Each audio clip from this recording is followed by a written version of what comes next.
From VOA Learning English, this is the Technology Report in Special English.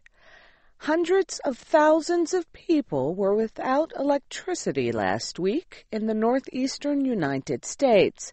They lost power when Superstorm Sandy hit the area in late October. Last week, another storm brought more high winds and dropped snow on the already troubled New York City area.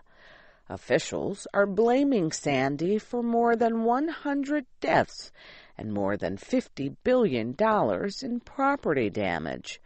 The storm left about 8 million people without power for days.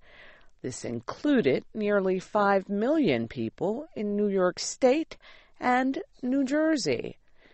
Sandy flooded parts of New York City's subway system and affected other transportation.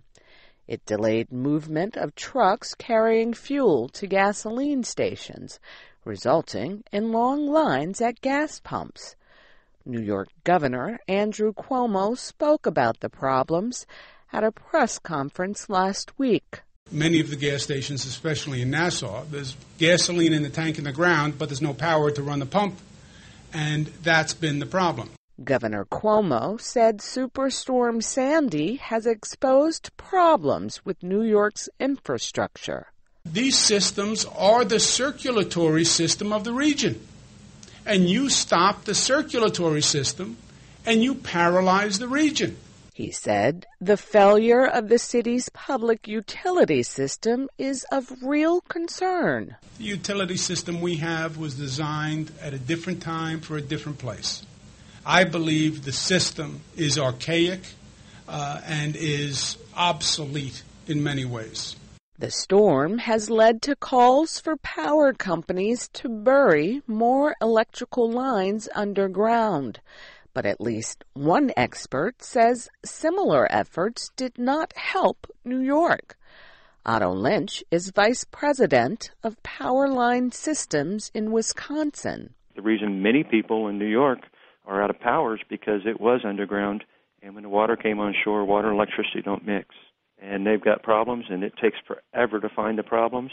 And when you do find the problems, it's not just a quick fix. You have to dig, you have to work. Out of sight, out of mind is great until there's a problem. Otto Lynch says a bigger national problem has to do with electrical distribution poles. He says the current poles do not have to meet industry weather requirements, and he says the ones in New York did not. The structures aren't designed for the 90-mile-per-hour winds that occurred, and there was a lot of distribution failures. Mr. Lynch is a member of the America's Infrastructure Committee at the American Society of Civil Engineers. The group produced its last report on the nation's infrastructure in 2009. Well, the 2009 grade for energy was a D+. That's actually better than most of the rest of the infrastructure. The average grade for all of America's infrastructure was a D.